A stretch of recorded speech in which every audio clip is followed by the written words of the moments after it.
Tyler Jackson, PlaySheetSports.com, and I am joined today by Joey Fields, head coach of the Herbert Hoover Huskies. Joey, want to thank you for taking the time to talk with me today because it's busy. I saw you post on Facebook earlier. You got to earn every practice this time of year, and with that comes extra prep. I think I saw you say earlier in the season, once it gets to Tuesday, you hardly talk to your wife. So I'm appreciative of you taking the time to talk with me today. No, I appreciate it, man. Always good talking ball. Absolutely. Well, you guys have a pretty big game coming up against Princeton and a rematch of last year's semifinal game. And I think it's a rematch in programs, but in a lot of ways, there's been so many changing parts. I got the chance to see you in person earlier in week one. Stylistically, you guys are just very different than what you did last year, and that's part of the Yeah. escape of high school football. You coach the personnel you have. And this year you guys have the weapons to pass, and not that you didn't years before, but I've always said, you're kind of hailed as an offensive genius, and people kind of think that's synonymous with passing.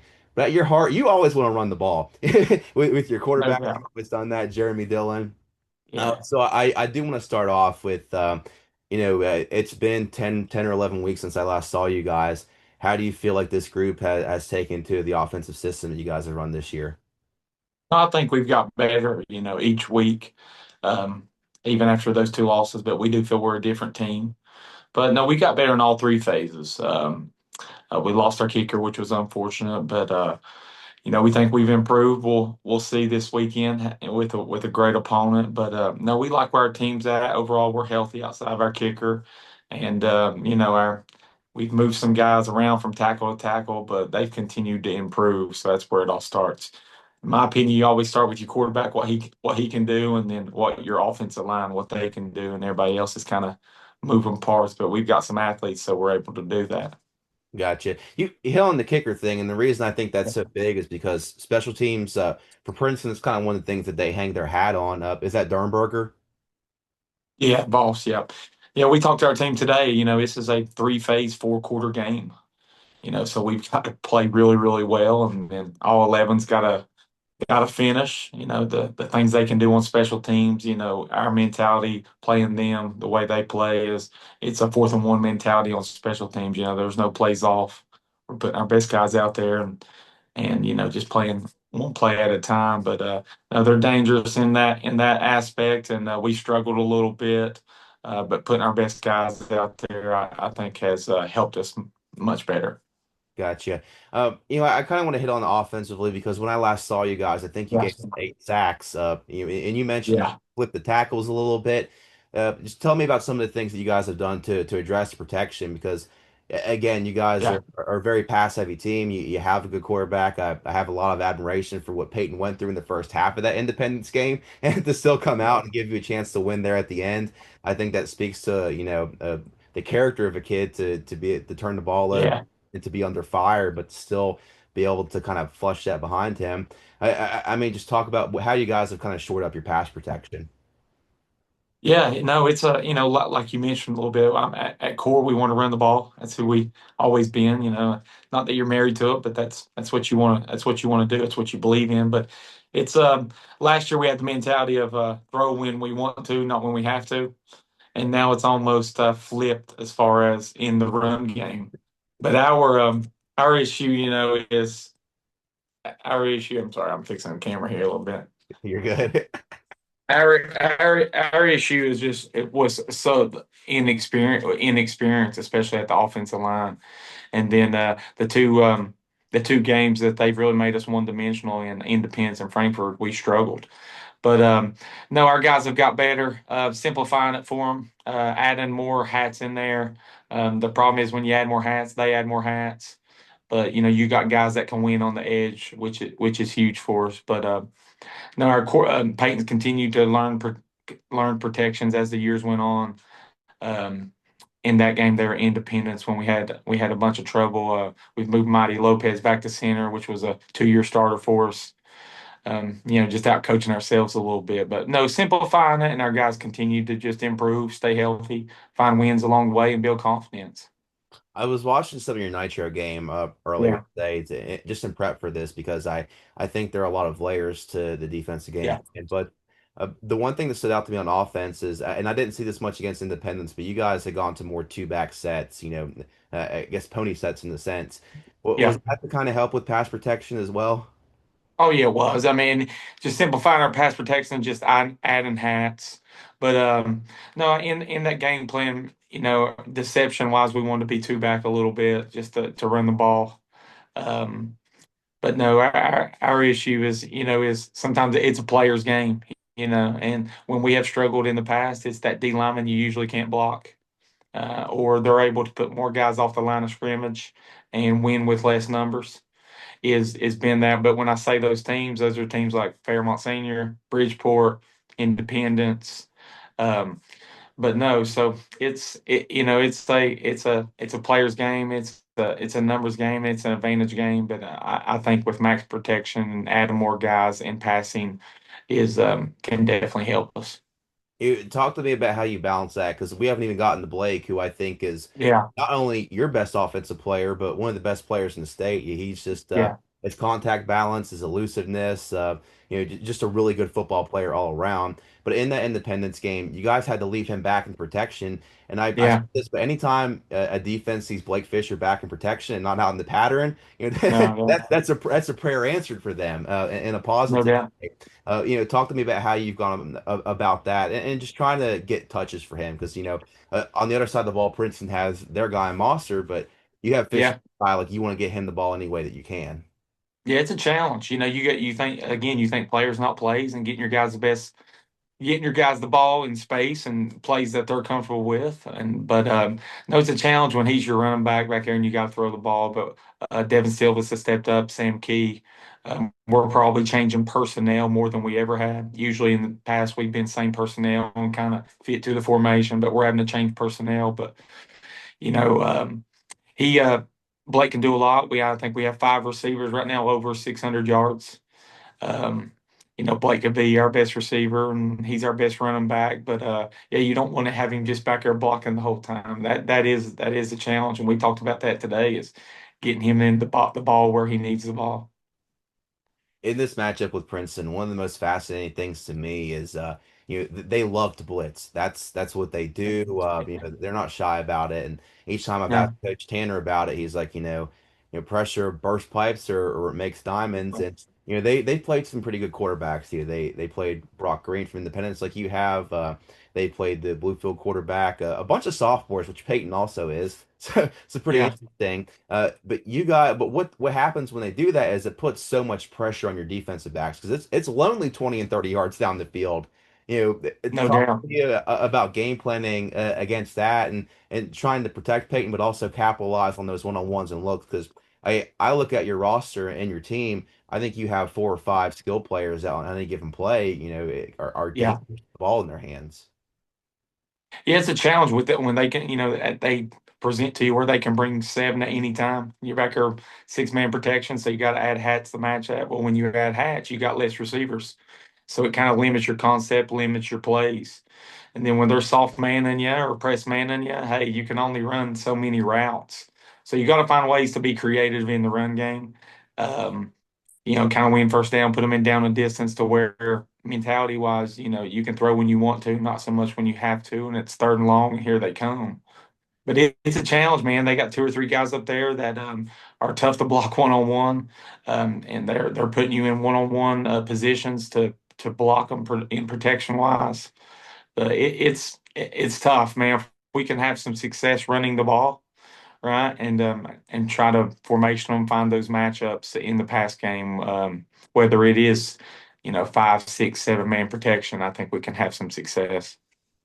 Flipping over to defense, when you see this offense, I mean, again, you're familiar with the kids. You played Yeah, Booker last year. The offensive line, pretty much all those kids are the same. They're a year older, a year better. And then Monster, you prepared for him last year when he was the first team All-Stater. You guys are in a unique position as far as any other team on their schedule. I don't think any other team on their schedule has faced a slew of receivers that you guys have. You faced Malachi a couple times over his career. You faced Lynx Weiler from Independence, who's a really good receiver, and you've done that this year. Talk to me of the challenges of Mosser and crafting a game plan around the star receiver that just kind of pulls that much gravity with him. Oh yeah, we talked today is they got a lot of guys back, but it is a different team. You know what I mean? It's a different team of what they present, even to you offensively. I know they present the 2x2, 3x1, but they're doing so much different things and putting him in different positions. And then the tempo aspect of it too. He's in the backfield on tempo, or he's in the slot, or he's motioning for the from the one receiver back into the slot. So it's a challenge. But they're getting him the ball. But they've got some guys that have made some big plays when people bracket him or double him or press him at the line of scrimmage. So they're a really good team. And then now they're running the quarterback more than they ever have. Um, so Coach Tanner does a fantastic job.